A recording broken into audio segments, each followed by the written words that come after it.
Nah, ini kita masuk ke chapter 10, Introduction to Data Mining. Udah semua kelihatan ya,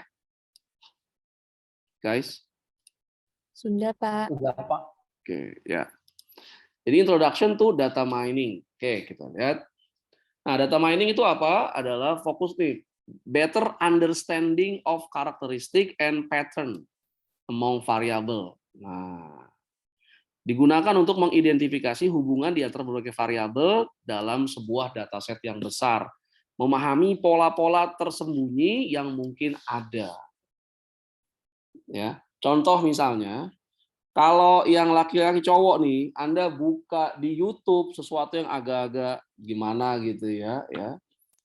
Jadi video-video yang agak-agak menjurus, besok-besok yang muncul di beranda Anda apa? Yang terakhir Anda buka nggak? Kayak gitu nggak? Yang ditawarkan di beranda Anda? Atau Anda biasa buka highlight sepak bola gitu? Nah, itu nanti di berandanya itu akan muncul apa? Akan muncul ya bola tadi. Nah, itu dari mana? Dia bisa baca pola. Anda ketika masuk YouTube itu bukanya apa? Itu data mining. Kemudian Anda kalau misalnya katakanlah beli di Alfamart sama Indomaret, ya ini yang kadang-kadang saya agak sebel kadang-kadang, cuma beli 1 atau 2 barang karena perlu ya di toko yang biasa nggak ada, saya harus ke situ. Selalu apa kalau ke kasir? Apa yang dilakukan sih kalau ke kasir kita pelanggan ke kasirnya Indomaret atau Alfamart gimana? Apa yang dilakukan oleh kasirnya? Kasirnya ngapain? Guys, kalian belanja. Aktif ya, Anda harus aktif ya. Nawarin member, Pak. Nah, oke, nawarin member. Pertama barcode scan, bukan nawarin member sebetulnya. Yang pertama dia apa nanyanya? Biasanya. Setelah di barcode scan, biayanya udah ketahuan, apa biasanya yang dilakukan sama kasir di Indomaret atau Alfamart? Siti Nadia. Biasanya apa yang sering banget diulangin, kadang-kadang bikin bete. Apa Siti Nadia? Nawarin produk pakai pulsa gitu, Pak. Oke, nah nawarin produk oke. Apalagi selain itu? Mau bayarnya pakai cash atau kartu? Enggak lah, itu bukan. Yang ada kaitan dengan data-data mining, apa kira-kira? Selain itu, selain mau cash, apa kredit, apakah pakai kartu, oke. Nawarin ini Pak, ada promo apa gitu, oke. Selain itu apa? Yang sering banget terus-terusan dan akan berguna buat si Alfamart nanti. Atau Nawarin jadi member, Pak. bukan nawarin jadi member, lebih ke arah punya member nggak, gitu dulu kan, betul nggak? Punya member nggak? Nah, kalau nggak punya gimana? Buat, betul kan?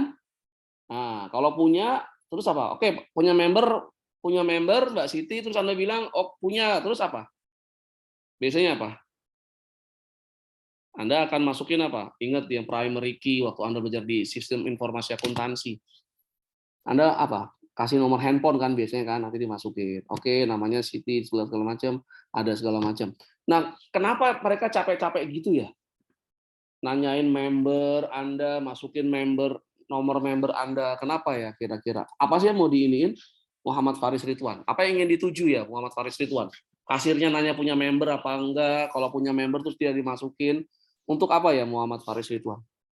Mungkin untuk nge-track pembelian si pelanggan itu, Pak, biar nanti di kemudian hari si Alfamart atau Indomaretnya bisa menyediakan barang yang dia butuhin gitu.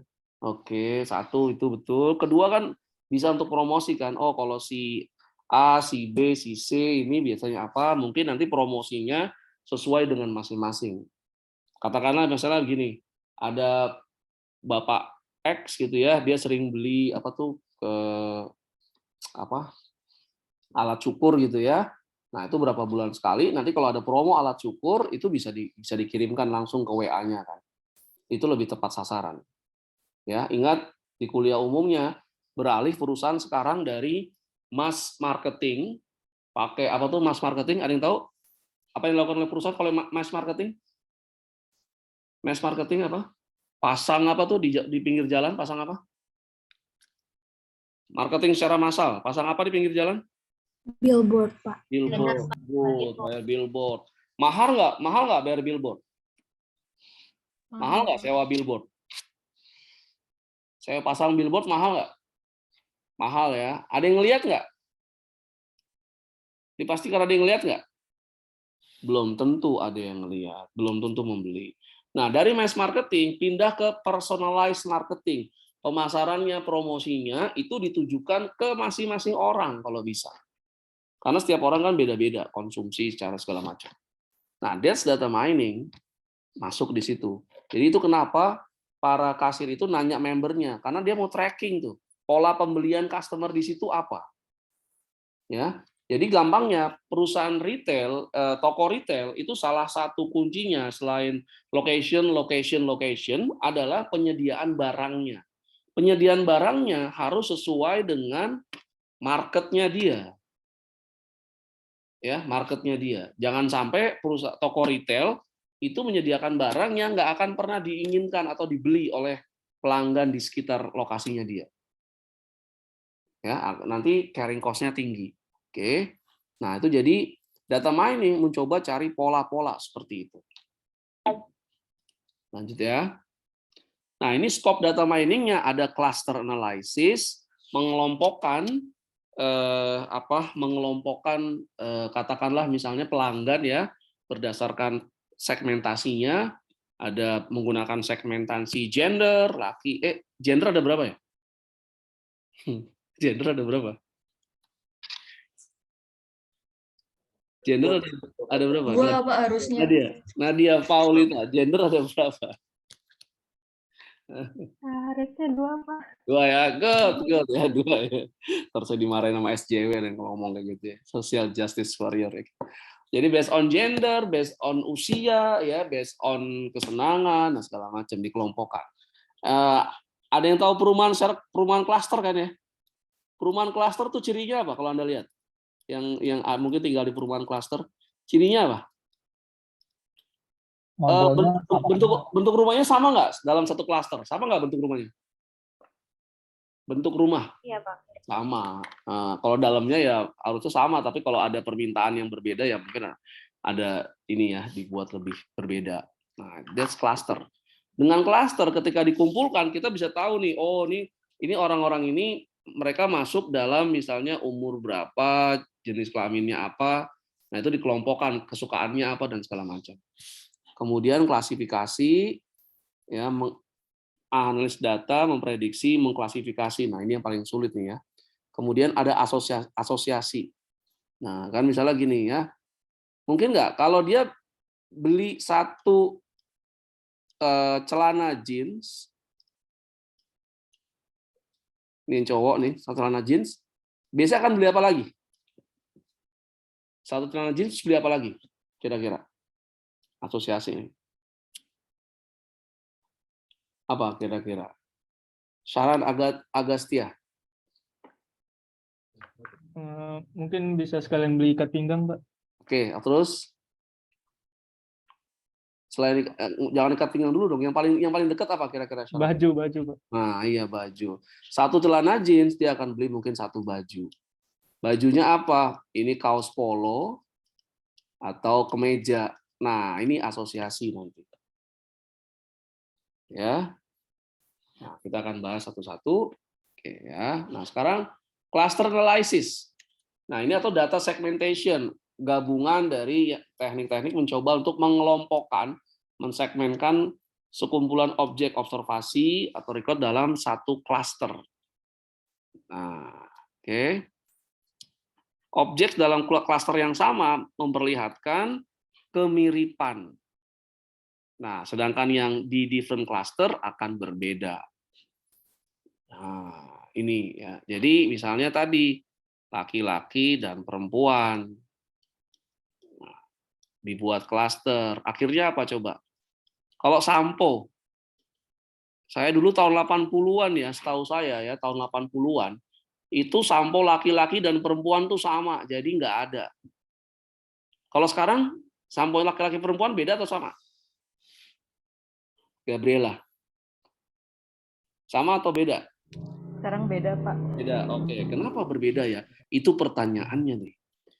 Apakah ini hanya marketing saja, ingin apa ya, dapat penjualan lebih tinggi, atau memang ada perbedaan antara katakanlah kulit kulit kepala laki-laki dengan kulit kepala perempuan, beda nggak?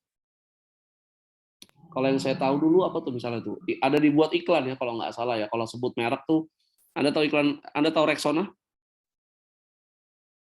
Tahu Rexona?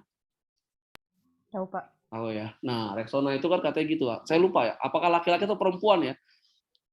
Katanya misalnya laki-laki lebih aktif sehingga keringatnya lebih banyak keluar sehingga memerlukan deodoran yang berbeda dengan perempuan. Nah, di deodoran laki-laki pun di klaster lagi tuh. Ada yang untuk yang laki-laki yang aktif, ada yang apa coba kalau Anda ke apa tuh? Ke supermarket deh, lihat deh. Deodoran Rexona laki-laki itu juga dibuat klaster-klasternya tuh. Ada yang untuk yang aktif, ada yang apa, ada yang apa. That's cluster. Clustering ya. Oke. Nah, cluster itu ada dua nih. Ada yang metodenya, ada yang divisif method. Kalau Anda lihat di sini, dari yang luas kemudian dibuat jadi kecil-kecil. Dari misalnya ABCDE menjadi ABC, jadi AB, nanti jadi A, jadi B. Sedangkan aglomeratif itu justru dari yang kecil membentuk jadi yang besar. Bisa lihat ya bedanya ya. Ya, ada divisif sama divisif sama aglomeratif. Jadi kalau divisif itu mulai dari yang gede kemudian dibuat sampai kecil-kecil. Kalau yang aglomeratif ini dari yang kecil dikumpulkan jadi yang besar. Dikumpulkan yang ada samaannya, misalnya D sama E, oh ini sama nih, masuk ke DE kemudian ABCDE. Nah, yang akan dipelajari adalah yang aglomeratif method ini. Oke. Nah, kita cara mengukurnya adalah sebuah kelompok itu sama, memiliki kemiripan, bisa dibuatkan jadi satu klaster dengan menghitung Euclidean distance. Nah, ini nih ya. Jadi misalnya ada data X, ada X1 dan X2. Nanti diukur nih jarak antara X1 dengan X2 dengan rumus seperti ini. Nah, contoh ya. Nah, coba Anda lihat di sini. Nah, ini ada sekolah ya, kampus, ada Amherst, Barnard, Bates, Berkeley, sampai dengan Bryn Mawr. Nah, distance between ini Amherst dan Barnard itu adalah dia ngelihat pertama dari 5 variabel, ada SAT-nya, acceptance rate, expenditure, top 10 sama graduation. Nah, misalnya Amherst ini X1. Ya. Oke, nah ini X2 nih. Jadi jarak ya, distance antara Amherst dengan Barnard itu adalah misalnya SAT-nya 1315. Nah, ini 1315 kurangi SAT-nya Barnard 1220 terus dikuadratkan. Kemudian acceptance rate di Amherst 22, di Barnard-nya 53 ya, sampai yang graduation. Kami buat. Nah, ini Excel formulanya. Dapat distance-nya 8,983,53. Oke. Nah, ini yang lebih bagus adalah dibuat normalisasi, ya, di-convert ke Z-score. Nah, kalau udah dinormalisasi, itu dapatnya 3,528. Nah, sekarang Anda lihat matriks ini ya. Coba lihat matriks ini. Jadi yang paling dekat Amherst sama yang mana? Jaraknya. Ini adalah jaraknya nih. Yang dihitung pakai ini. Ya, akar ini. Amherst dekatnya dekat yang mana? Andini. Dekat sama mana? Yang mana? Ke Barnard atau bukan ya, Pak? Aduh, enggak dong. Coba lihat yang mana yang paling dekat. Amherst sama mana? Di antara Barnard, Bates, Berkeley sama Bowdoin. Yang mana yang dekat ya? Bowdoin ya, Pak? Bowdoin. Nah, ini yang paling dekat. Nah, berarti ini Amherst bisa kita gabung dengan Bowdoin. Nah, ya. Nah, ini namanya single linkage clustering yang tadi tuh. Nah, agglomerative method that keeps forming cluster from individual object until only one cluster is left. Nah, in the single linkage method, the distance between two cluster, misalnya ya R dan S ya, define minimum distance between any object in cluster R and any object in cluster S. Nah, coba lihat di sini, balik sini ya. Ini Amherst sama Bernard berapa jaraknya? Berapa jaraknya, guys? Coba Anda lihat. Amherst sama Bernard berapa? 3,5 kan? Amherst sama Bates berapa? 2,7. Amherst sama Berkeley 4,2454. Sama Bowdoin 0,7. Berarti yang paling dekat dengan Amherst adalah Bowdoin. Semakin kecil jarak, maka semakin tinggi similaritas ya atau kesamaan antara dua objek yang berbeda, gitu ya. Nah ini jadi smallest distance terjadi antara Amherst dan Bowdoin. Jadi dia jadi satu nih. Nah ini dari sini ke bawah sini. Sekarang dihitung lagi, tapi sekarang Amherst sama Bowdoin jadi satu. Kalau sekarang yang mana nih yang dekat dengan Amherst Bowdoin? Ahmad Ali. Yang Bates bukan, Pak? Ya, Bates. Nah, yang bukan dong. Sekarang bukan Bates, yang paling dekat apa nih? Sorry, di antara ini. Yang paling dekat apa nih? Bukan ini. Apa nih coba? Yang paling kecil apa nih jaraknya? Yang mana Ahmad Ali? Yang paling kecil yang mana?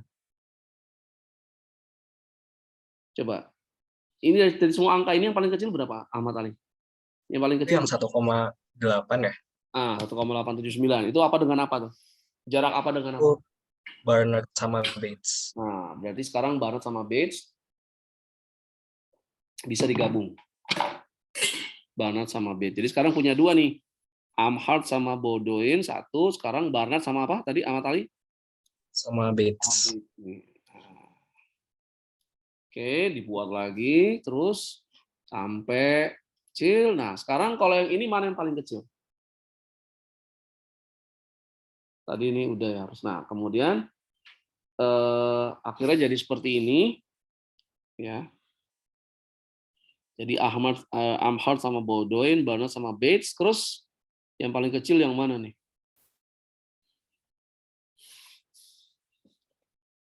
Yang paling kecil yang mana ini sekarang? Yang ketiga, Amanda. 2,06. Itu apa? Amherst Bowdoin sama Bernard Bates. Oke, berarti sebetulnya klasternya itu Amherst Bowdoin sama Bernard Bates bisa jadi satu, sedangkan Berkeley apa? Sendiri kan? Ya enggak? Karena jaraknya paling tinggi kan?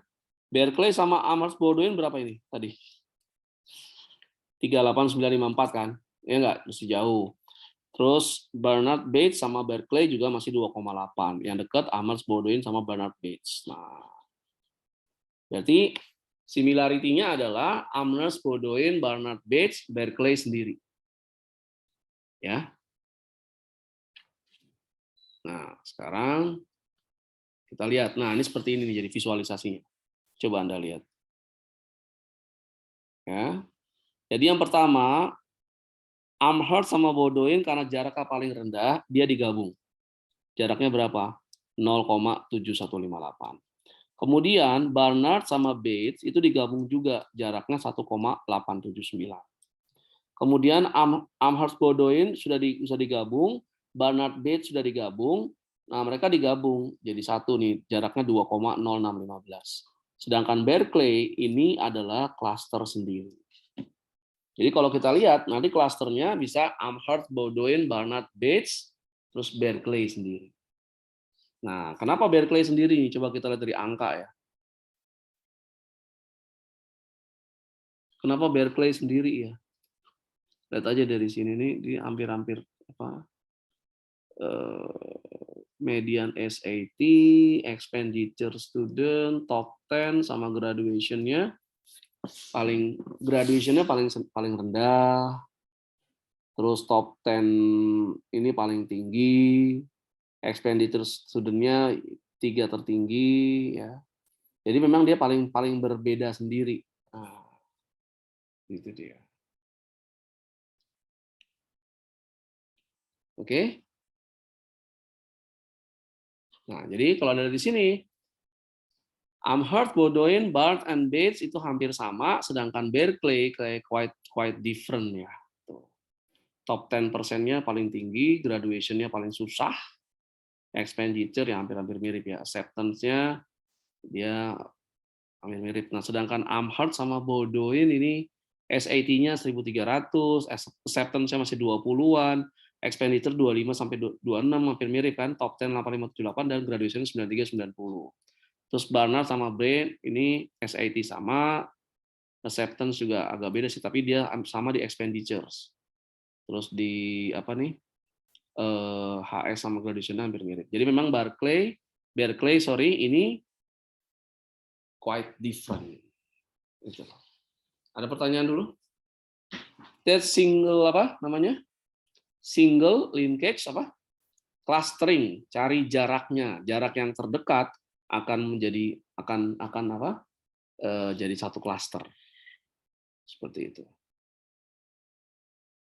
Ada pertanyaan dulu terkait dengan apa? Clustering. Ya, ini pakai Excel lebih cepat, lebih mudah. Meskipun di sini Anda bisa nggak mengclustering di sini sebetulnya? Bisa nggak mengclustering kalau ngeliat data seperti ini? Guys. Ainun bisa nggak Ainun? Bisa ngeliat seperti ini aja. Mana yang mirip, bisa nggak? Bisa sih ya, cuma kelemahannya apa Ainun? Kelemahannya apa? Yang Anda lakukan apa? Susah kayak gini kan? Nah, Anda bisa pakai rumus di Excel, tadi muncul, nanti ada bantuannya. Menggunakan apa tadi? Distance yang paling rendah, distance-nya yang paling rendah, itu yang bisa dikelompokkan dalam clustering ya. Nah, ini kalau data cuma 5, bagaimana kalau data 100 atau 1000? Nah, ini udah harus menggunakan bantuan software. Oke? Nah, berikutnya adalah terkait dengan classification. Mencoba untuk mengelompokkan ya categorical outcome dalam 1 atau 2 kategori berdasarkan berbagai atribut data. Oke. Ada categorical variable of interest dan ada sejumlah additional predictor variable. Oke, kita lihat nih contoh. Ya, kategoricalnya misalnya ini data terkait dengan credit approval decision. Jadi categorical variabelnya adalah keputusan apakah approve atau reject. Jadi ada kredit yang ada usulan untuk apa pinjaman yang masuk, nanti keputusannya ada 2. Kalau nggak approve, reject. Nah, approve ini dianggap 1, kalau reject dianggap 0.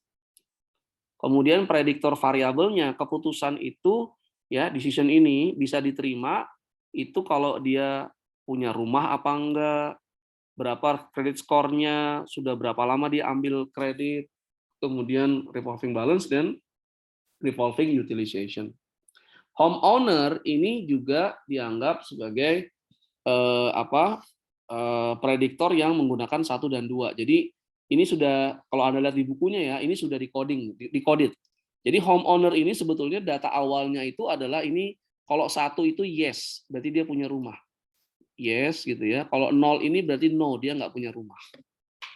Nah, kira-kira menurut kalian ya, asosiasi ini Muhammad Saugi, kenapa kepemilikan rumah penting kalau ada orang yang mau ngambil kredit? Dia mau minjam uang ke bank, terus salah satu faktor yang bisa menentukan dia diterima apa enggak adalah kepemilikan rumah. Kenapa ya penting ya, Saugi? Kenapa Saugi? Buat jaminan atau gimana Pak? Ya, buat jaminan, benar. Jadi gampangnya kalau orang mau minjem uang ke bank, terus dia punya rumah sendiri, berarti bagi bank apa sebetulnya? Lebih aman nggak? Lebih aman nggak Saugi ngasih pinjaman? Kalau ada jaminannya ya Pak. Ya, berarti kalau pinjaman nggak dibayar, akhirnya apa? Disita. Disita. Nah, itu dia. Berarti kalau dia nggak punya rumah, itu otomatis ditolak nggak? Iya Pak, kemungkinan besar ditolak sih Pak. Ya, Ya, berarti nggak selalu otomatis ditolak sih, tergantung dari yang lainnya kan. Nah ini ada credit score-nya, years of-nya ya segala macam. Tapi itu bisa juga.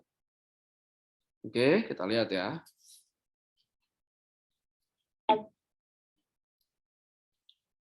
Nah berarti, nah ini keputusan dia dibuat seperti ini nih. Ya secara intuitif, large bubble reject application. Nah, ketika credit score di atas 640, sebagian besar yang ingin usulan pinjaman akan disetujui. Reject if credit score kurang dari 640. Jadi sini contoh credit score 640. Anda lihat ya, ini batasnya nih. Kelihatan nggak batasnya? Garis vertikal ini kelihatan guys semua? Halo?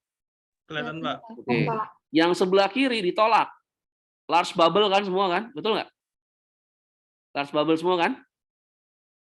Ya. Yang sebelah kanan diterima. Bubble-nya kecil ya? Tapi ada satu nggak? Kira-kira apa tuh? Ada satu yang nggak masuk dalam klasifikasi ini. Betul nggak? Ini nggak? Kenapa ini? Coba lihat. Bedanya apa ini misalnya? Coba ya. Muhammad Gilang Ramadan, apa nih bedanya Gilang?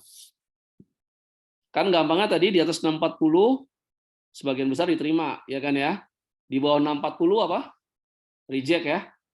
Ini berapa credit score-nya? Di atas apa di bawah 640, Gilang? Di atas 640, Pak. Nah, tapi kenapa di reject ya? Itu pertanyaannya kan. Berarti agak nggak konsisten ya. Ini reject kan berarti kan ya? Iya, Pak. Nah, kenapa nih kira-kira ini Gilang? Kenapa reject ya? Mungkin Teks sembunyi. di bawah 5 tahun, Pak, tahunnya. Nah, dia belum punya pengalaman, dia pengalaman minjemnya masih di bawah berapa? 5 tahun. Jadi mungkin belum proven untuk bayarnya kan, ya nggak? Nah ini mengklasifikasinya. Jadi bukunya dibaca ya, tolong ya. Nah, alternatnya adalah reject if years plus ini year history ditambah 0,095 kali credit score. Kalau dia di bawah 74,66, maka dia di reject. Nah, lihat di sini. Ini adalah yang di bawah 7,466 nih hasilnya. Ya. Jadi reject-nya adalah kalau tahun berapa lama dia sudah ngambil kredit, sudah bayar, ditambah 0,095 dikali credit score. Kalau hasilnya di bawah 74,66, maka dia tidak diberikan kredit. Nah, ini kalau Anda lihat penerapan seperti ini apa nih? Banyak di mana nih? Ya di bank ya, mungkin pinjaman online segala macam.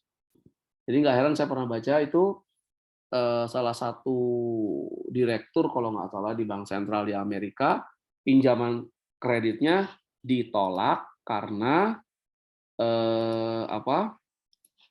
lebih rendah daripada ketentuan ini misalnya contohnya. Nah kalau sekarang pakai seperti ini, ada yang ini nggak? Ada yang bubble besar yang ditolak, yang di sebelah kanan ada nggak? Masih ada nggak nih? Sebelah kanan yang ditolak, guys? Nggak ada, Pak. Nggak ada. Nggak ada. Berarti diterima semua. Jadi mana yang lebih bagus sebetulnya? Pakai yang ini, credit score di atas 640, atau pakai yang ini? Rules-nya, reject-nya, sama approve-nya. Bagusan yang mana? Kalau yang pakai yang ini, dia akan di-reject kalau credit score di bawah 640 kan? Betul nggak? Betul ya? Cuma kalau ternyata ada apa? Ada satu yang apa nih? Credit score-nya berapa? Di atas berapa nih? Guys? Di atas 640. Di atas 640 tapi ditolak. Nah, masih ada pengecualian ini.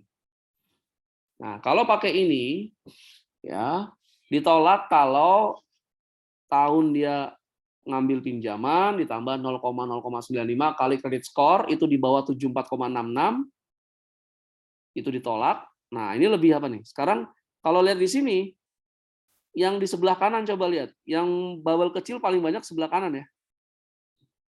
Betul ya? Itu yang diterima kan? Betul nggak? Tapi ada juga di sini nih yang kecil nih. Masih ditolak nih. Nah, ya, jadi ini harusnya lebih bagus dibandingkan hanya menggunakan credit score saja. Nah, cari probability-nya, hasilnya adalah classification matrix. Nah, coba kita lihat nih. Dua calon peminjam kredit ya, dia skor kreditnya di atas 640 tapi dia di-reject. Dia di-reject. Jadi decision 1 ini adalah approve. Decision 0 ini adalah reject. Nah, reject ya. Jadi kalau pakai kredit skor 640 ya, 640. Oke. Itu ada 23 yang di approve ya. Keputusannya adalah approve 1, tapi ada yang 2. Nah, reject. Nah, yang jadi akhirnya probability misclassification-nya ini harusnya kalau dia pakai yang aturan 1 ya, kredit di atas 640 itu harusnya semuanya approve. Tapi ternyata ada berapa nih yang di reject nih? Ada berapa nih yang di reject? Guys? 2, Pak. Ada 2. Jadi probabilitas terjadinya misclassification adalah 2 dibagi 50 ini adalah jumlah pengajuan ya, jumlah total pengajuan kredit. Jumlah pengajuan kreditnya ada 50. 50. Oke, jadi 0,04 probability misclassification-nya. Tapi kalau kita pakai 60, decision-nya reject, ya, decision-nya reject, tidak ada dia 0 yang 1 yang di approve dan semuanya memang reject. Jadi ini decision 1 ini adalah yang di atas 640 credit score-nya. 23 approve, 2 reject. Tapi kalau yang di bawah 640 itu tidak ada yang di approve memang. Dan semuanya itu reject. Jadi yang menggunakan credit score ini, yang keputusan reject, itu tidak ada probability misclassification. Tapi dengan menggunakan 640, yang keputusannya adalah approve, ternyata ada 2 yang reject. Jadi probability misclassification-nya adalah 2 bagi 50, 0,04. Oke. Nah, terus kemudian kalau ada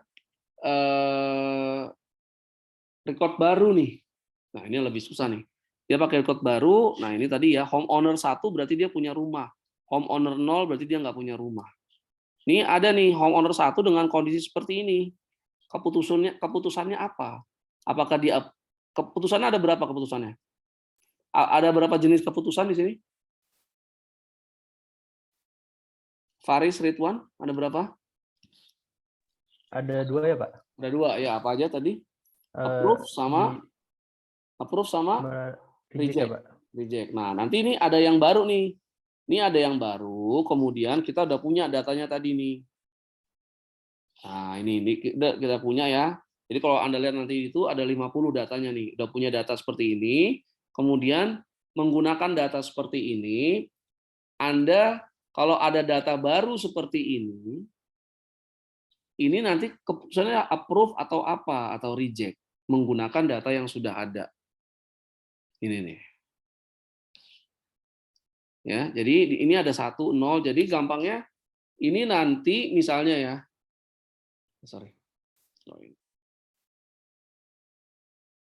data barunya ini yang nomor 1 ini, nih. Ini sama dengan yang mana? Misalnya dia sama dengan yang ini nih. Misalnya nih, yang ini nih misalnya nih. Kalau yang ini keputusannya apa nih? Yang row 6 ini apa keputusannya nih? Keputusannya apa tadi? Ini 1 ya. Berarti apa nih? Kalau 1 berarti apa? Approve. Approve. Nah, tadi ya. Jadi kalau misalnya data yang ini misalnya ya, data yang baru ini nih, yang row 3 ini, itu ternyata mirip dengan data yang row nomor 6 ini, berarti keputusannya dia juga, kalau dia 1 yang sebelumnya, ini juga 1 gitu. Juga 1.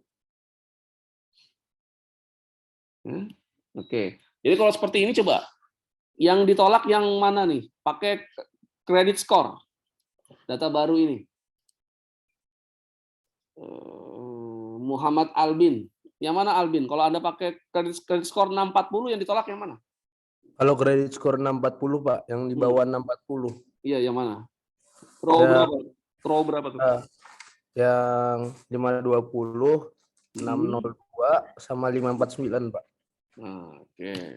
Ya, jadi kalau itu hanya pakai credit score. Ya. Nanti juga bisa kalau pakai yang years ya plus 0,0 apa tadi? 95 kali credit score ya, itu harus 74,66 ya kalau yang di reject ya kan. Nah, ini bisa. Nah, daripada kayak gitu bisa juga nih pakai yang seperti ini. Nah, kalau pakai yang rumus ini maka yang di-approve cuma 1. Yang 4 ini 5 ini itu di bawah 74,66. Data barunya. Paham ya? Ada yang mau tanya dulu? Kalau kuliahnya online ini banyak yang permisi ke toilet ya. Azalia, ada pertanyaan dulu? Belum ada, Pak. Belum ada ya. Jadi kalau yang years, nah, coba Azalia, ini kalau yang Anda fokus ke row ini deh. Ini berapa sih nilainya nih? Berapa nilainya Azalia? Berarti apa? Caranya gimana? Years-nya dia berapa Azalia? Years of credit history-nya berapa? Yang saya udah buatin tadi. Yang ini. Berapa nih? 10, Pak. 10. Terus ditambah 0,095 kali credit score-nya berapa? 650. 650. Oke. 650. Jadi berapa nih, Azalia? Oh iya, sebentar, Pak.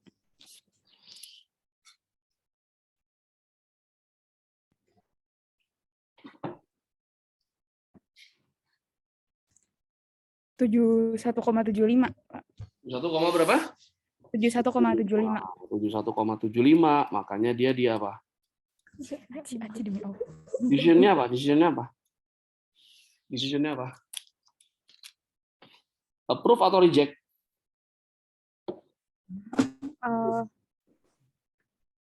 Ini loh.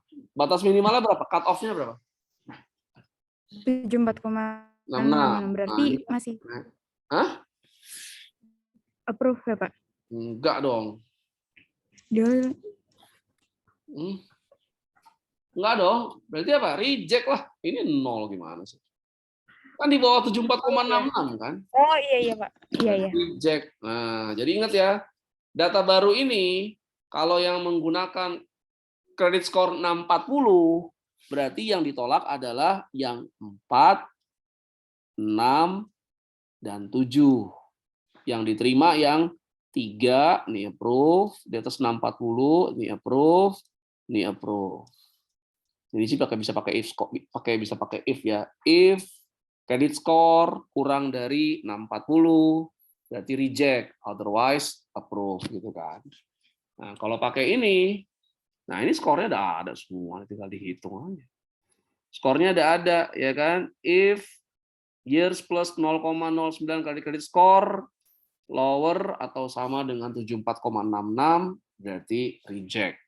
Otherwise approve ya, di atasnya berarti approve. Nah, ini cuman 1 yang diterima. Nah, ini ada teknik klasifikasinya menggunakan K-nearest neighbors algoritma. Nah, udah pakai ini pusing ya. Atau menggunakan discriminant analysis. Kita lihat.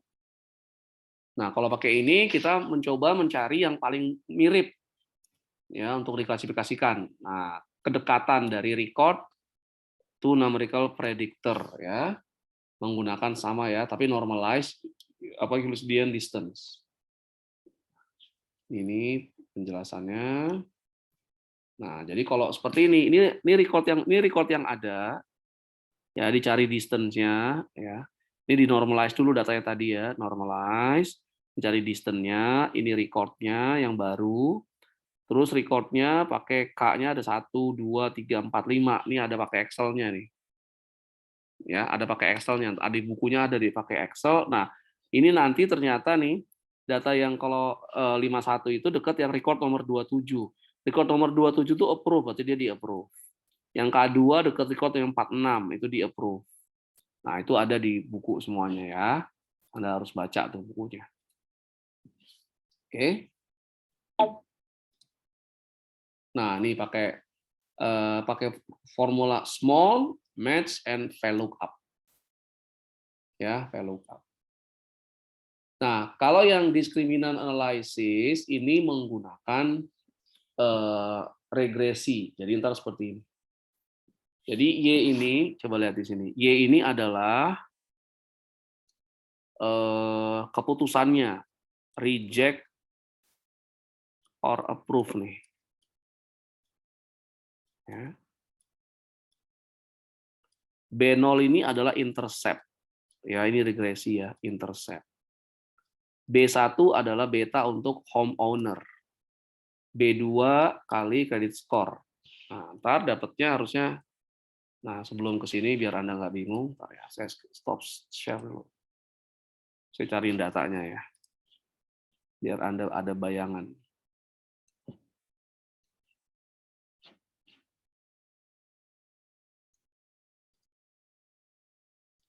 Jangan garuk-garuk kepala kau, ya. Muhammad Ardi ini. Udah baca bukunya belum?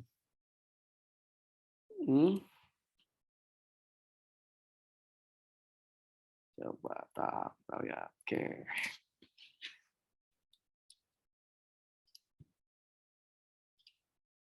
Lihat nih. Sudah terlihat sekarang Excel-nya? Guys? Sudah, Pak. Sudah, Pak. Nah, sekarang ini kan masih Y ya. Ini kita ganti dengan angka. Tadi kalau Y itu adalah berapa? 1. Kalau N 0 ya. Sorry. Ini saya pakai ini aja ya, conditional formatting bisa nggak ya? Jangan manual gini ya.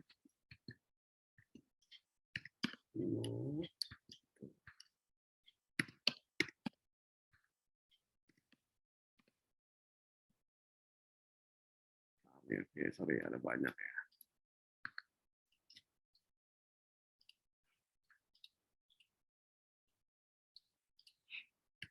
Jadi kita cari regresinya dulu ya yang diskriminan. Nah, ini.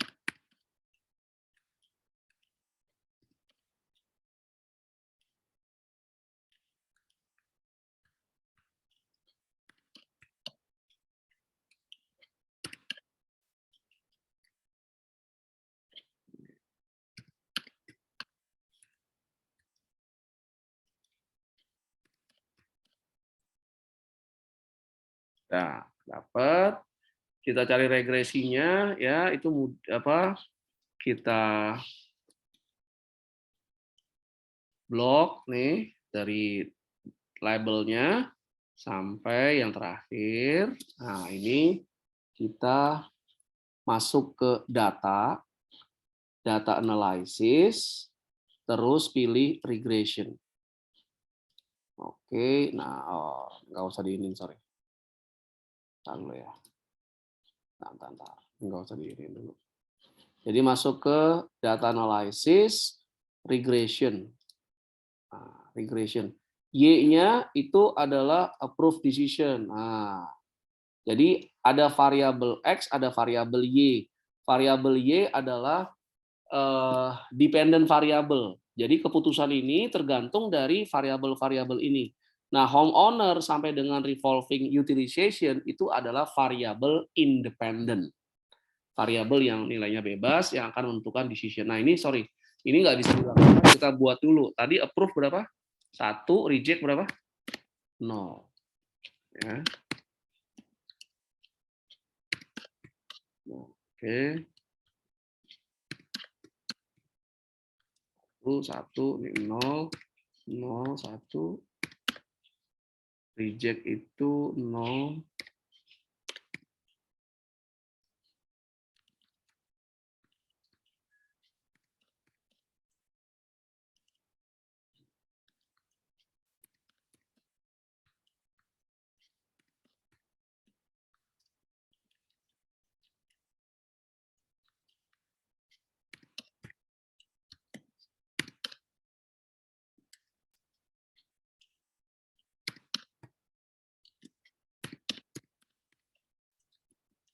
Nah, oke. Jadi kita ambil data analysis, regression, oke. Nah, ini kita cari Y-nya adalah yang decision. Nah, ini range-nya. Nah, oke. Dari atas ya. Ini.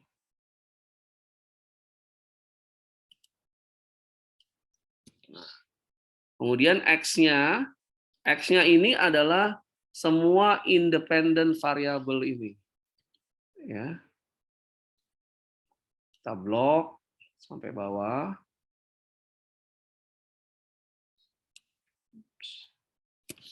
Labelnya kita klik, ya. Terus oke. Regression input range content non-numeric data.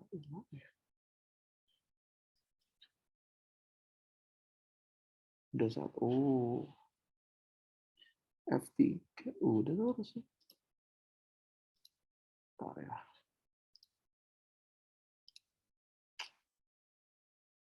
Terus ini numerik kan? Pak, A2425 belum diganti, Pak. A24? A24, A25. Ah.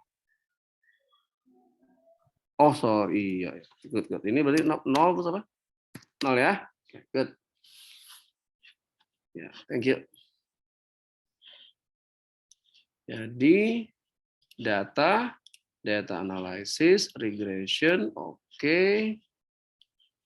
Inputnya udah harusnya udah nih. Nah, ini nih, muncul. Coba kita lihat. Terlihat semua? Guys? Lihat ya? Kelihatan, Pak. Nah, berarti ini intercept-nya 0,567 homeowner score. Nah, ini betanya nih. Berarti gampangnya di sini jadinya Y-nya, keputusannya, decision-nya itu sama dengan kalau dibuat, nah ini ambil nih, 0,56704 ditambah, ini homeowner koefisiennya 0,14, berarti 0,14910 kali homeowner. Homeowner-nya kan nanti bisa berapa? 1 apa? Berapa? 0 ya. Ditambah kemudian kredit skornya 0,00045 kali kredit skor. Nah, terus sampai dengan revolving utilization. Nah, oke, jadi dia pakainya regression seperti ini. Nah, ini ada R square ya, itu 0,83, maksudnya faktor-faktor dari homeowner sampai revolving utilization itu mempengaruhi ditolak atau diterima sebanyak 83%. Sisanya 16 sekian persen itu dipengaruhi oleh faktor selain homeowner, credit score, sama revolving utilization. Oke. Saya stop share dulu. Jadi udah ngerti ya, ini muncul dari mana ya? Guys. Dari mana tadi ini munculnya? Dari mana ini munculnya? Tadi?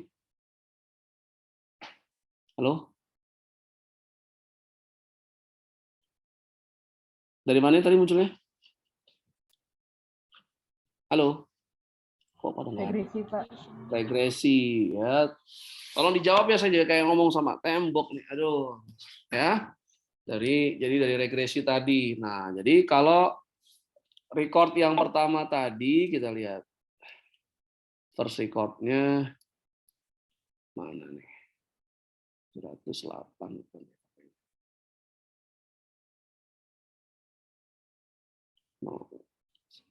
75 first record ini bukan.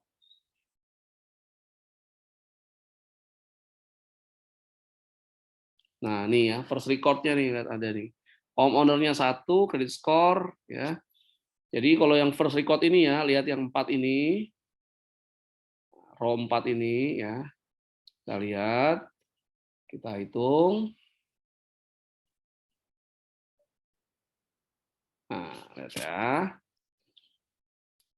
Jadi ini 0,567 konstantanya ditambah beta untuk homeowner 0,149 B1-nya. Nah, data ini dia homeowner-nya yang baris 1 itu dia punya rumah, berarti kali 1.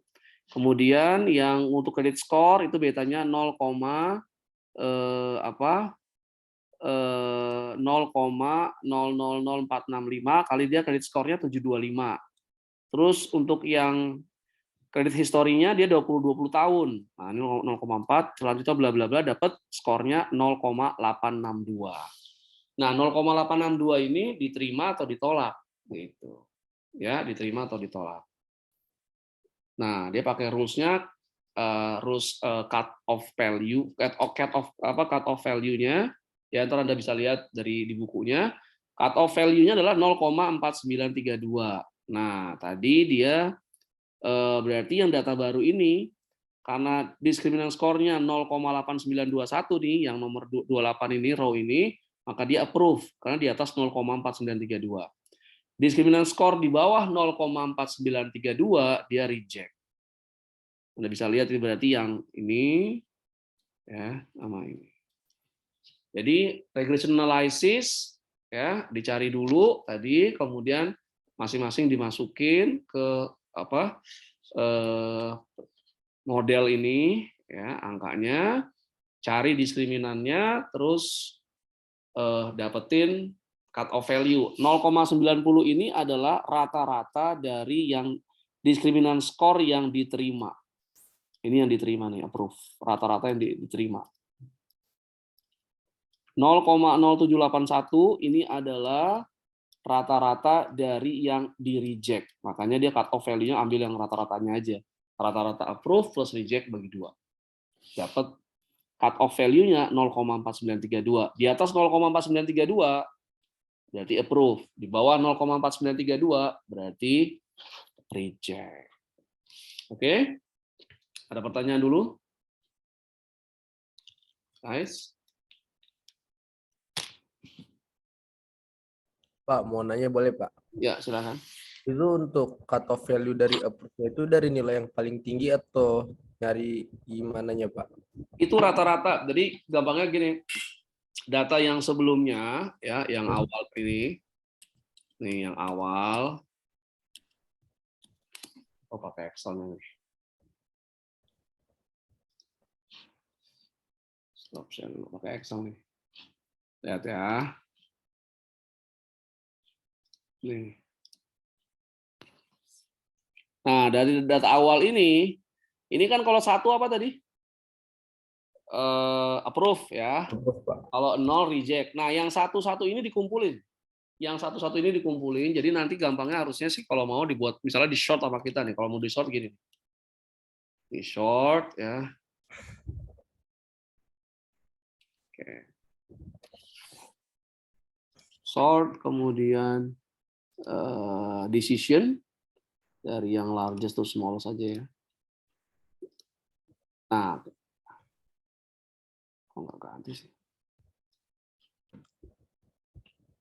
Decision value small to largest. Nah, oke. Jadi, nah coba lihat ya.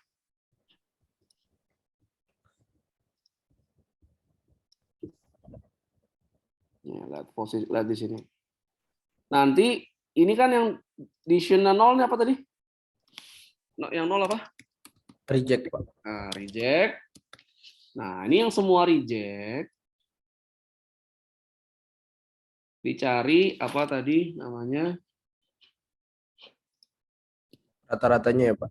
Bukan, ntar dulu.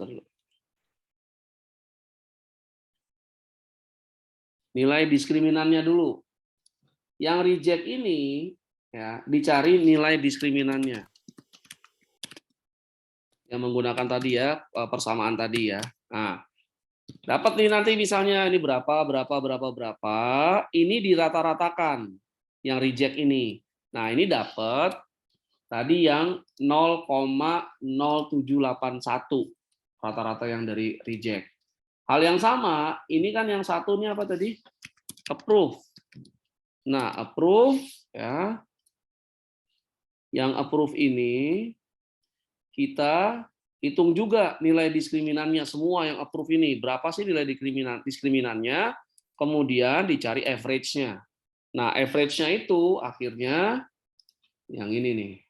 Coba lihat. Nah, ini adalah 0,9083, ini adalah rata-rata dari nilai diskriminan approve. 0,07781 ini adalah rata-rata dari nilai diskriminan reject. Kita tambahkan bagi 2. Jadi cut off-nya 0,4932. Yang di bawah 0,4932 pengajuan kreditnya bakal di reject. Di atas 0,4932 bakal di-approve. Oke? Bisa menjawab nggak? Bisa, Pak. Terima kasih ya, Pak. Ada lagi? Ya, jadi seperti ini. Nah, sekarang kita masuk nih yang data mining berikutnya. Itu terkait dengan association. Sebut juga affinity analysis, mencoba untuk menguak hubungan atau korelasi dalam large data set. Nah, ya, ini bisa digunakan untuk market based analysis. Digunakan untuk menentukan kelompok item consumer cenderung membeli. Kayak misalnya gini, coba kalau Anda yang berlangganan Netflix, ketika Anda buka genre film komedi, ya Anda nonton nih salah satu filmnya, film komedi ya dari luar negeri, maka besok ketika Anda buka Netflix-nya lagi, yang akan ditawarkan ke Anda apa? Film apa? Genre apa? Untuk ditonton. Biasanya. Kalau kayak gitu. Anda pasti ada yang langganan Netflix kan? Guys? Ada, Pak. Nah, berarti kalau Anda nontonnya berapa kali komedi, besok ditawarkan apa? Film apa sama dia? Genre apa lagi? Komedi juga lagi, kan? Pak. Komedi, karena kan Anda kan kemarin nontonnya itu Dead Association. Sama ya kalau Anda belanja ke Amazon.com, Anda beli buku tentang manajemen strategik, besok Anda buka Amazon.com lagi, maka dia akan menawarkan ke Anda istilahnya buku-buku manajemen strategik yang mungkin Anda perlu beli. Nah, itu market based analysis tuh. Kelompok item yang mungkin akan dibeli bersama. Jadi kalau kemarin bukannya tentang manajemen strategik, dia akan menawarkan manajemen strategik. Nah, ini juga bisa juga yang tadi contoh yang toko kelontong tadi gitu loh. Kalau ada yang biasa beli Indomie, ini pasti biasanya akan beli telur. Nah, that's market based analysis, membantu. Misalnya kalau Anda lihat, coba deh kalau Anda misalnya kalau ke Alfamart sama Indomart ya, display dari supermarketnya itu dirancang sedemikian rupa atau sembarangan aja naruhnya? Menurut Anda gimana? Alia, dirancang nggak sedemikian rupa atau dibuat gitu aja? Dirancang dulu, Pak. Nah, biasanya coba kalau Anda mau beli sabun untuk mandi, biasanya sebelah sabun itu apa? Alia? Sampo. Terus? Sabun cuci tangan juga. Nah, kenapa tuh? Biasanya mungkin kalau orang dia beli sabun, mandi, dia juga beli kayak pasta gigi gitu kan, sabun cuci tangan, yang sabun muka. Nah, itu dari asosiasi tadi yang didapat. Ya. Jadi dia naruhnya pasti sama. Terus apalagi kalau Anda mau beli ini misalnya Alia, mau beli kayak deterjen. Nah, itu habis deterjen apa biasanya? Kayak gitu kan? Kalau obat sama dibuat. Nah, itu membantu karena orang kan gini, kalau dia beli Coba Anda bisa bayangin nggak kalau Anda beli sabun mandi satu di counter mana, terus nanti sampo-nya di jarak 100 meter, jarak 20 meter gitu. Terjadi apa kira-kira seperti itu? Alia, kok naruhnya seperti itu? Biasanya kalau yang mau beli sabun jadi nggak kebeli sampo gitu. Padahal kalau sebelahan kayak bisa langsung beli barengan. Berarti bisa meningkatkan apa? Penjualan. Ya kan? Nah, salah satu lagi contoh lagi, saya juga pernah dulu ibu saya punya toko kelontong.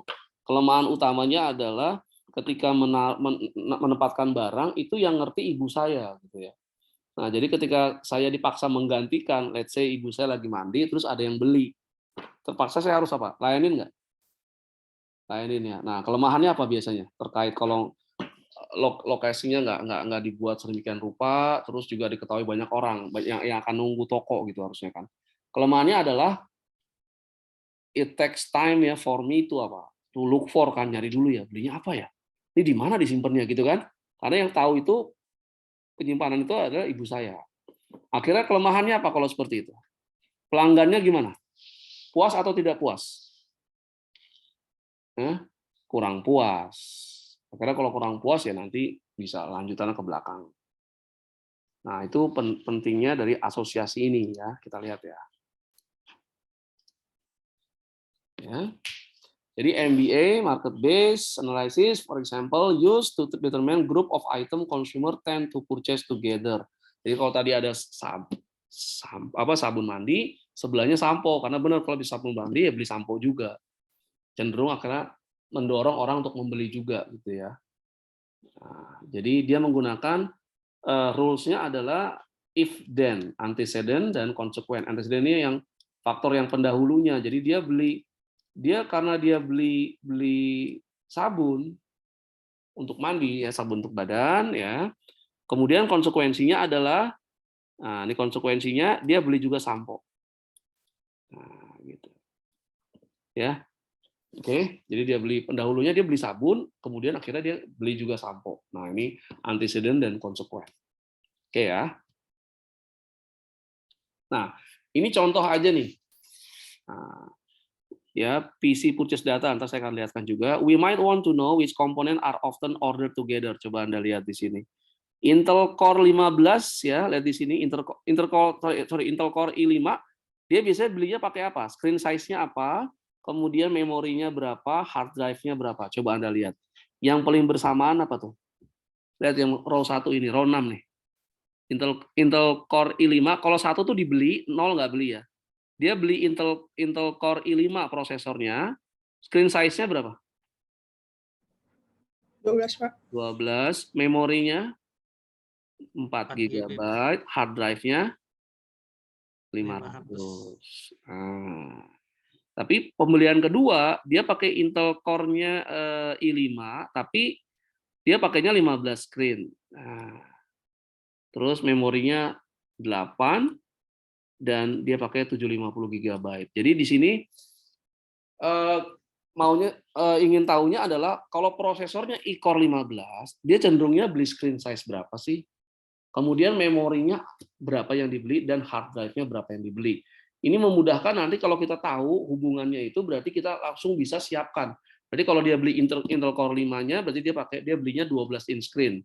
Maka siapin Intel Core i5, siapin 12 inch screen, terus siapin juga memori 4 GB dan hard drive-nya 500, misalnya seperti itu. Nah, itu nanti mempercepat kalau ada pesanan langsung segera bisa dikerjakan. Nah, gitu ya, jangan sampai nanti akhirnya Intel Core i5-nya ada tapi nggak ada nih 12 inch screen-nya. Nah, ini yang mau kita lihat ya. Jadi gampangnya harus sediainnya apa aja. Nah, ini ada support ya.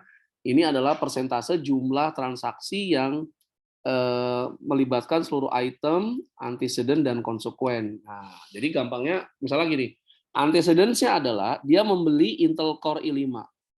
Konsekuensinya dia beli Intel Core i5, dia beli screen size, dia beli memori, dia beli hard drive. Nah, seperti itu gampangnya. Ya, jadi support for association rule Ini persentase jumlah transaksi yang ada seluruh item, antecedent dan consequence. Nah, confidence rasio jumlah transaksi yang melibatkan seluruh item dalam consequence serta juga antecedent. Nah, ini rumusnya nih. Formulanya adalah ini probabilitas dari antecedent dan consequence dibagi dengan probabilitas antecedent. Jadi probabilitas ada antecedent dan dia beli antecedent dan consequence dibagi dengan probabilitas antecedent-nya saja.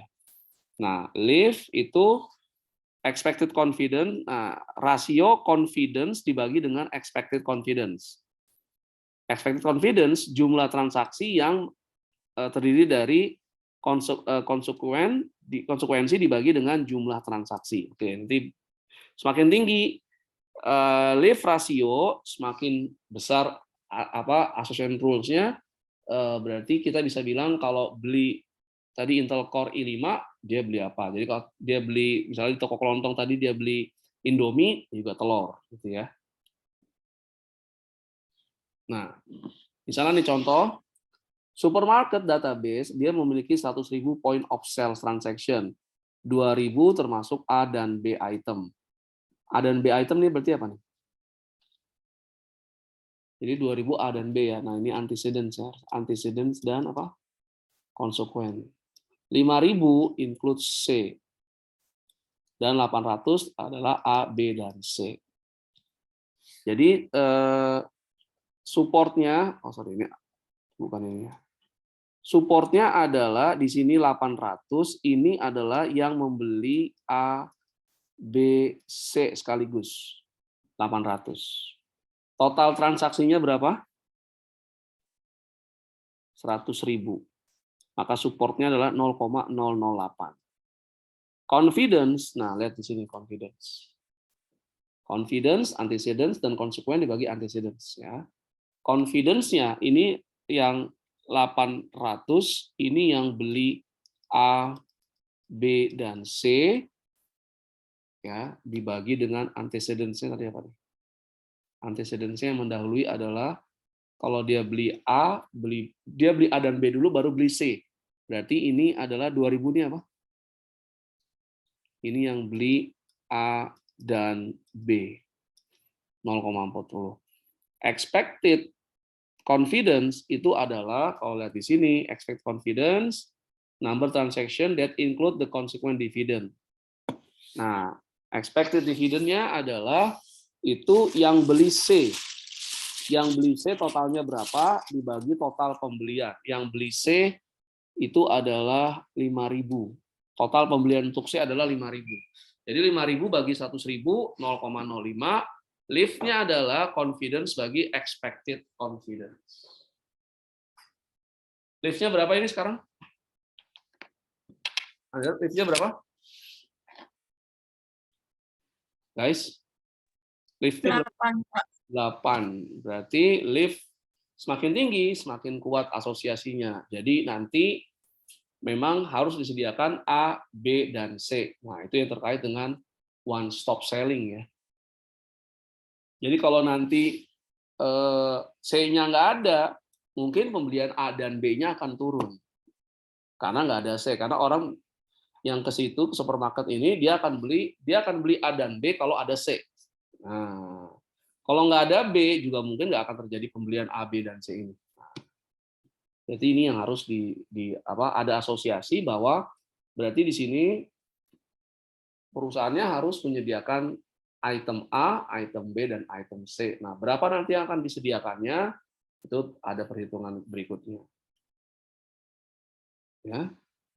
Nah, atau menggunakan korelasi. Nah, ini menggunakan korelasi ya dari data tadi. Kalau kita lihat di sini, yang paling besar itu korelasinya adalah Intel Core i7 dan 750 GB hard drive. Nah, ini berarti Intel Core i7 dan 750 GB. Nah, Anda lihat nih berapa nih di sini korelasinya? Berapa? 0, berapa? 0,4432. Nah, ya, jadi yang paling tinggi berarti harus disediakan Intel Core i7 dan 750 GB. Ada dari 67 data pembelian komputer, 8 diantaranya itu membeli 750 dan Intel Core i7. Oke, kita lihat ya.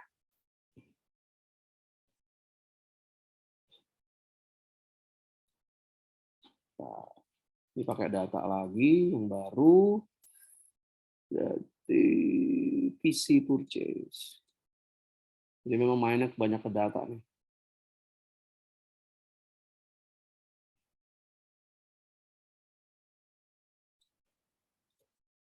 Sudah terlihat? Kecil ya. Betul nggak ya? Tadi berapa? Intel Core i7 dan 750 GB ya? Ya kan? Guys. Lihat nih. Intel Core i7, jadi yang beli Intel Core i7 dan sekaligus 750 GB hard drive itu ada 8. Coba kita hitung yang mana. Ini masuk nggak nih? Biar ini secara manual dulu. Ini ya. Masuk ya. Dia beli apa nih? Intel Core i7 sama apa? Hard drive-nya berapa? 750. 750. Oke. Ini juga masuk. Nah, ini masuk. Jadi dilihat dia beli bersamaannya ya. Ini masuk. Ada 8 tadi ya. Ini 3, 4, enggak. Ini 5, enggak. 6,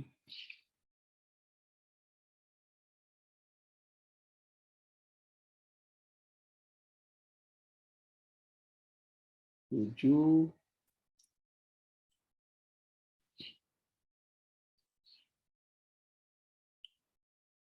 8. Nah, 8. Oke. Atau cara yang mudahnya adalah kita menggunakan formula di Excel, namanya adalah sum product. Sum product nih. Array 1 adalah kita blok yang beli Intel Core i7. Oke.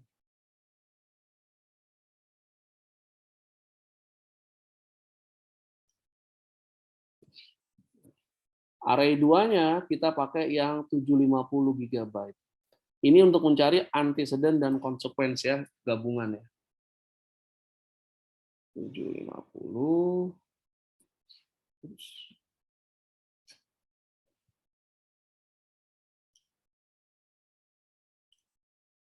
Nah, kalau Anda lihat, dan berapa nih? Yang beli Intel Core i7 ya, dan 750 GB hard drive itu ada 8 dari 67 data penjualan komputer. Pakai sum of product ya. Oke. Balik ke sini. Ini bolak-balik, sorry. Nah, pas ya, jadi yang membeli Intel Core i7 sekaligus dengan 750 GB hard drive adalah 8 dari 67. Nah, sekarang kita lihat. If Intel Core i7 is chosen, ini dia antecedent, maka 750 GB hard drive is purchased. Ini consequence.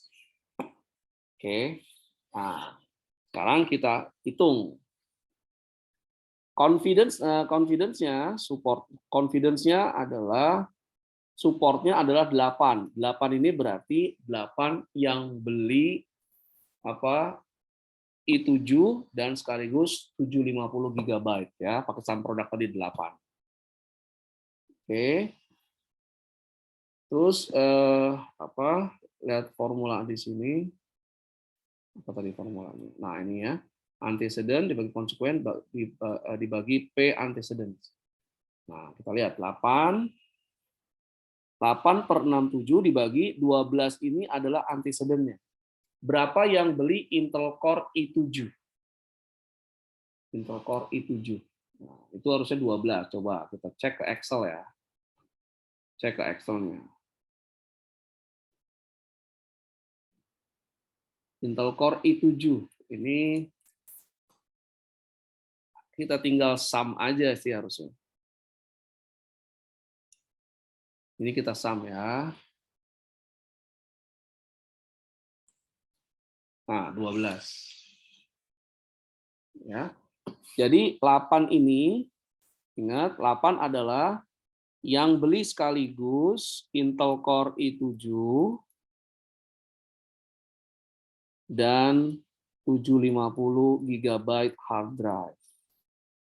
Oke. 12 ini adalah yang beli Intel Core i7, antecedent yang mendahului. Jadi confidence-nya adalah 67. Expected. Maaf, Ya, oke. share screen-nya masih di Excel. Oke, sorry. Tahan. Masih di Excel ya? Iya, Ini tadi, udah. Pak. Udah. Udah. Oke, ingat ya. Jadi gampangnya 8 ini adalah yang beli Intel Core i7 sekaligus 750 GB. Ini ya, 8 ya. Dapat ya? Kelihatan? Guys? Kelihatan, Pak. Oke. 12 ini adalah yang beli Intel Core i7. Intel Core i7 yang dibeli itu 12. 67 adalah apa? 67 ini adalah seluruh data transaksi. Dapat 67%. Ya. Expected confidence, kalau lihat dari rumus, apa nih? Number transaction that include consequent divided by total number of transaction. Nah, berarti yang konsekuensinya 17. Apa tuh 17? Coba kita lihat. Harusnya konsekuennya adalah, nih bolak-balik nih memang. Konsekuennya adalah harusnya yang 750 GB. Lu nggak 17. Tapi enggak ya ini. Ya, 17 benar. Ya. Nah.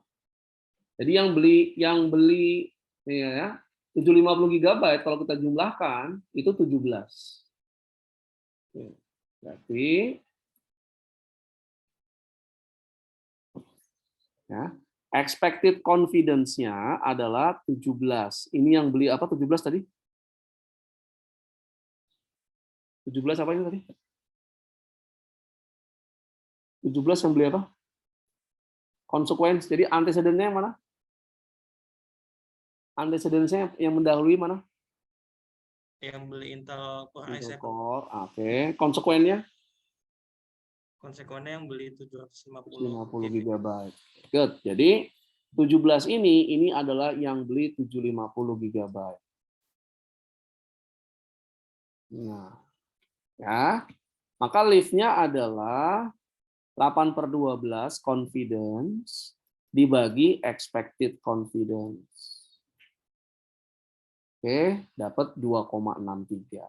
Jadi lift-nya yang beli Intel Core i7 sekaligus dia membeli 750 GB hard drive, itu lift-nya 2,63. Tadi lift itu minimal 1,0. Jadi 2,63 termasuk tinggi. Jadi perusahaannya harus menyediakan Intel Core i7 dan 750 GB hard drive. Ada pertanyaan dulu, guys? Jadi ingat gampangnya ya, ini saya ini lagi. Mau tanya. Ya. Apa tuh? Ya, silakan. Halo? Tanya apa tadi? Nggak kedengeran?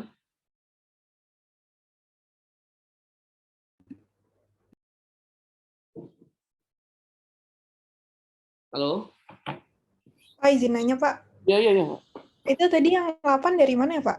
Oke, jadi lihat ya, nih sekali lagi. Yang jadi antecedents atau pendahulu, jadi duluan beli apa? Beli antecedent, ini beli apa tadi? Intel Core berapa? Intel Core i7. Ini jumlah pembeliannya dia adalah berapa? 12.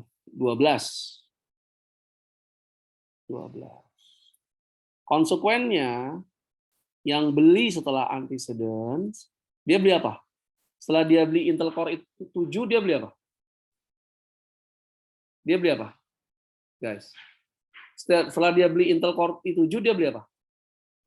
Beli yang 750 750 GB. Nah, berapa dia beli? 17. Oke, dah. Ya. Nah, sekarang ada yang tanya, 8 dari mana? 8 ini adalah yang beli i7 sekaligus dia beli 750 GB itu adalah berapa? 8. Nah, ini. So, itu datanya. Oke. Lihat nih rumus ini. Apa rumus ini berarti? Tadi, coba antecedent-nya apa tadi? Balik biar nanti gampang. Antecedent-nya apa tadi? Intel Core berapa? I7, Pak. I7. Nah, berapa tadi? 12. Lihat ya, 12. Konsekuennya berapa? Konsekuennya apa tadi? Hard drive. Hard drive 750 GB. Berapa belinya? 8. 17. 17, sorry. 17 aja. Kalau cuma beli i7 12 sendiri ya, kalau dia beli sendiri. Kalau dia beli 750 GB sendiri 17 gitu. Tapi yang beli antecedent dan apa? Dan apa? Konsekuen itu berapa?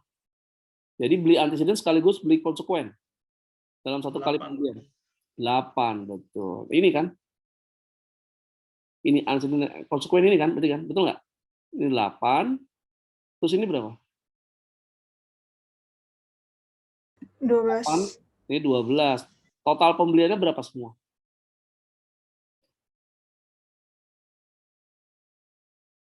Berapa tuh? 67. Berarti di sini 8 bagi 67. Terus ini berapa? 12 bagi berapa? 67. Gitu. Ini kan jadi kayak gini loh. Kalau hanya diagram gini kan gini. Berarti ini yang pertama misalnya apa nih? Ini i7. Berarti yang ini apa?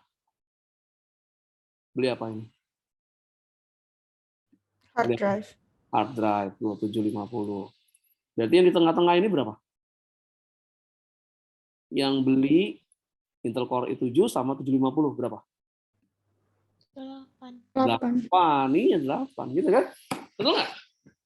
Paham nggak? Nah, kalau lift-nya apa ini? Expected confidence. Ya, lift adalah confidence yang kita dapat 8/67 bagi 12/67 berarti berapa?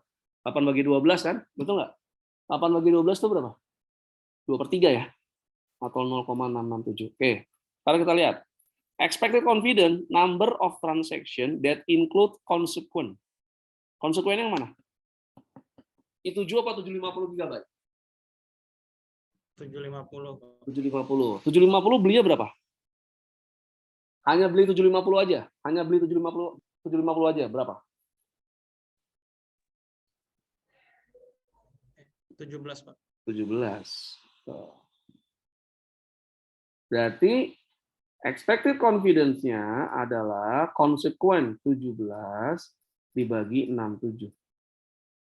Nah, lift-nya itu adalah confidence 2/3 dibagi 17/67.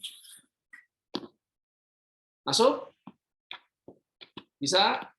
Yang paling penting di sini apa berarti? Anda harus menentukan apa? Mana yang apa? Antecedents, mana yang apa? konsekuen. Itu yang pertama. Kedua, Anda harus cari probabilitas antecedent dan konsekuennya bergabung. Makanya kalau tadi saya secara statistik nggak begitu paham ya. Tapi pakai sum of product. Nih, lihat lagi deh. Sekarang coba kita ganti ya. Pakai Excel ya, biar gampang. Kita pakai Excel. Antecedents-nya tadi apa? Yang tadi antecedents-nya apa tadi? Yang beli apa? Oke, I7 ya. Nah, I7 ini kan datanya 67 nih. Nah, kita ambil nih Intel Core I7. Kita ambil yang beli dia. Ya udah paling gampang apa? Kita sum. Nah, tuh 12 tuh. Yang hanya beli Intel Core i7 tuh 12 unit. Konsekuennya apa? Setelah dia beli i7, dia beli apa tadi? That's konsekuen. Dia beli apa? Setelah dia beli i7, terus beli apa? Memicu beli apa? Apa tadi? 750 kan? Gigabyte hard drive. Ya nggak? Nah, berapa dibelinya yang 750? Kita lihat nih, 750. 750 ya. Kita jumlahkan aja, sama 750. Sum 17 unit. Nah, kemudian gimana? Cari apa kita selanjutnya? Ini kan masing-masing ada nih. Antecedents-nya ada, konsekuensinya ada. Berarti gampangnya yang beli apa sekarang? Yang beli apa sekarang? Antecedents dan apa? Konsekuen kan? Nah, berarti apa? Yang beli apa? I7 dan sekaligus beli apa? 750 gigabyte hard drive. Nah, ini kita gunakan saja rumus dari Excel. Ya, pakainya function-nya adalah sum product. Sum product-nya, insert function-nya, array satunya kita ambil yang data Intel Core i7. Intel Core i7. Oke. Array 2-nya kita ambil yang 750 GB. Konsekuen.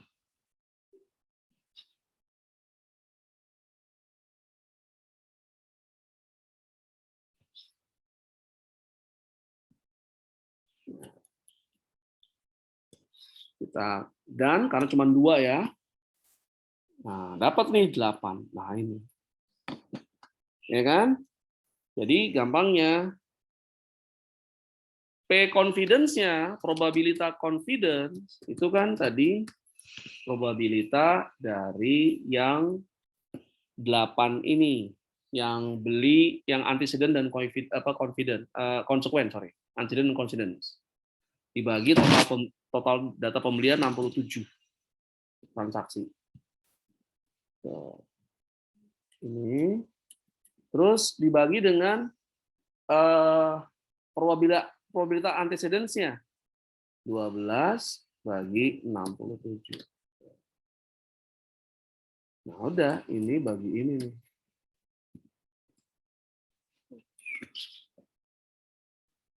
Nah, ini probabilitas confidence. Terus kemudian yang expected confidence itu adalah jumlah pembelian konsekuen di sini adalah 750 GB hard drive dibagi total pembelian 67. Nah, lift-nya itu adalah ini bagi ini 2,62. Oke? Bingung? Apa-apa kalau bingung, berarti belajar. Coba, mau tanya apa lagi? Kira-kira? Yang masih bingung apa? Bisa nggak nanti modelnya dia antecedents-nya nggak cuma satu, tapi dua. Dia beli Intel Core i7, beli screen-nya yang 15, itu antecedents-nya. Konsekuennya dia beli yang 750 GB hard drive. Bisa gitu nggak? Bisa ya. Nah, balik lagi nih, coba. Nah, itu ada di buku tuh yang 3 seperti itu. Nah, saya berharap Anda coba juga seperti itu. Nah, ini cause and effect sudah dipelajari ya. Oke, ada pertanyaan? Jadi Anda bisa lihat ada clustering, ada association, ada apa lagi terakhir? Clustering apa tadi? Tadi apa aja?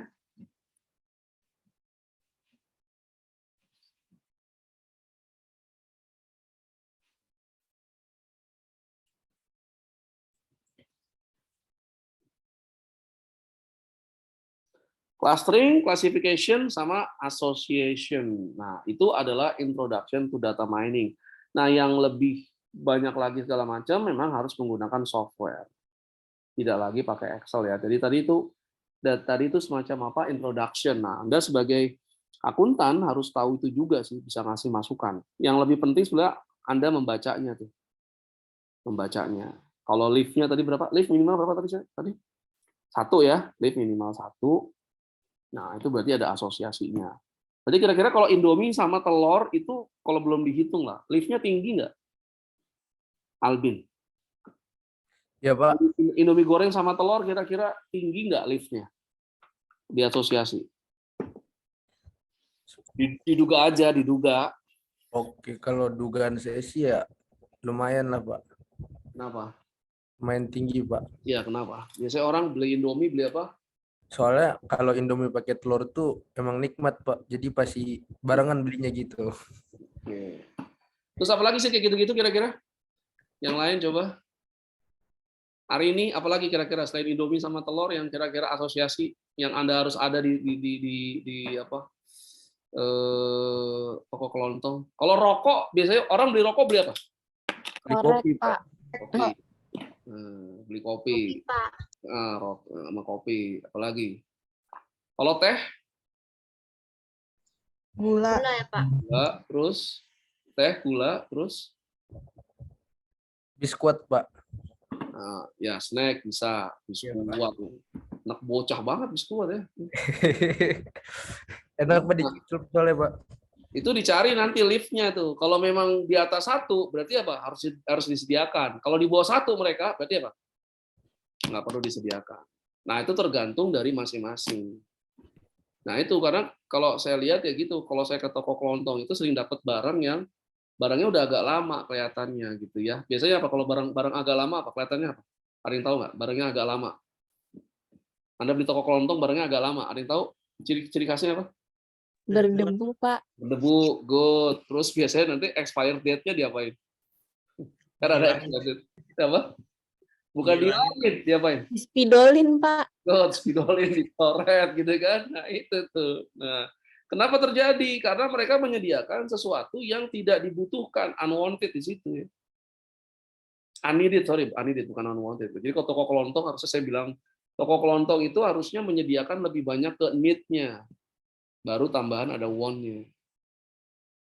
Ya, karena ada beda antara need dengan want. Need something that akan dikonsumsi terus, want ya kalau ada duit baru konsumsi gitu. Dan kalau di keuangan pribadi itu ada tuh rules 50 30 20. Ntar kalau Anda udah kerja gaji tuh pakai rules 50 30 20 bisa tuh. 50 untuk penuhi kebutuhan, 30 untuk penuhi apa? Keinginan, baru 20 untuk bayar utang, nyicil atau investment.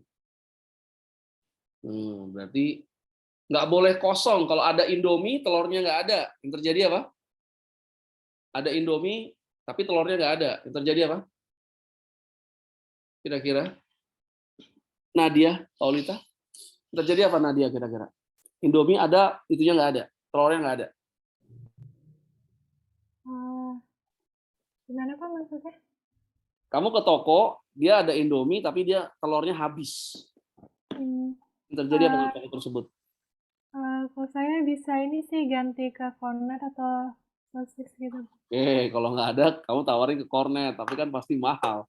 Cornet sama telur murah mana? Ini Pak, sosis yang satuan juga ada Pak. Nah, Bisa maksudnya 2000-an. jadi gampangnya, nah itu that's strategi. Harusnya ada telur, ada apa? Ada Indomie, ada apa? Gampang ya? Yang paling gampang. Orang biasanya masak Indomie pakai telur kan? Ada Indomie, ada telur. Kalau telurnya tiba-tiba kosong, belum datang dari yang agen gedenya, nah tadi itu tawarin, enak juga loh kayaknya makan apa Indomie pakai apa? Kayak kornet, kornet. Oh mahal, pakai sosis ya seperti itu. That's reality, praktek ya seperti itu. Jadi kalau idealnya ada, kalau nggak ada, what would you do? What would you offer to your customers gitu? Ya pakai agak-agak sedikit lah ya, pakai apa gitu ya. Nah itu. Jadi kalau ada teh ada apa? Kalau ada teh harusnya ada apa tadi? Gula kan? Gula, Pak. Nah kalau gulanya nggak ada, datangnya telat gulanya. Bisa bilang aja ke dia gitu ya, sekali-kali minum teh pakai tanpa apa? Tanpa gula. Terlalu banyak gula akan menyebabkan apa? Terlalu banyak gula akan menyebabkan apa? Diabetes, Pak. Diabetes. Nah, gitu. Jadi baca lagi bukunya ya, memang bukunya bagus. Baca, Anda lihat, nanti belajar sama asistennya terkait dengan apa? Perhitungannya. Ya. Berarti bahan sebelum UTS-nya sudah selesai. Yang pertama kuliah umum, yang kedua visualisasi, ketiga apa kemarin? Forecasting, dan yang terakhir itu terkait dengan introduction to data mining, clustering, kemudian classification dan association. Ya, tugas yang untuk minggu keempat ini 2 minggu lagi sekalian kumpulin sama apa tuh tugas kelompok ya. Nanti kan saya informasikan lebih lanjut lagi. Karena harus lihat datasetnya nih, datasetnya harus ada. Jadi nanti kayaknya ada yang visualisasi, ada yang forecasting, ada yang juga menggunakan apa MBA tadi ya, market based analysis. Ya, oke. Ada pertanyaan? Pak, saya mau nanya boleh Pak? Ya. Tadi kan ada contoh Excel tuh Pak. Itu kira-kira bakal di-share nggak Pak di grup Pak? Kemarin saya share nggak sih Excel yang kemarin? Ya, ntar saya share. Siap, Pak. Iya, maksudnya untuk makin mendalami lagi Pak materinya Pak, soalnya seru banget. Jangan terlalu lebay lah ya. Mau pada rebahan semua kok tadi kan. Ya, ntar saya sharing sekalian. Oke, thank you ya. Kalau nggak ada pertanyaan, absennya masuk semuanya dah. Oke, assalamualaikum warahmatullahi wabarakatuh. Selamat siang, bye. Terima kasih, Terima kasih, Pak.